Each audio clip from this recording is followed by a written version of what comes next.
রাগের মাথায় আপনি সন্তানকে বললেন তুই মর, ফেরেশতারা বলল আমিন। তোর ভবিষ্যৎ অন্ধকার, ফেরেশতারা বলল আমিন।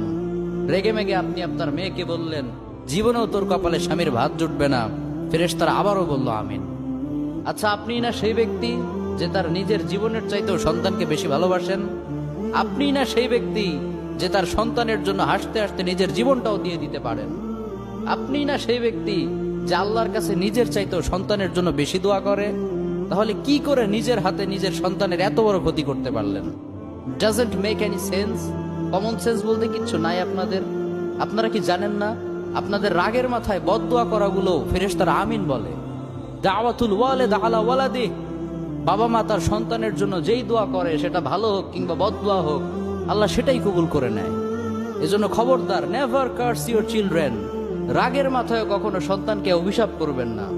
খুব বেশি রাগ উঠে গেলে তার জন্য উল্টা ভালো দোয়া করেন।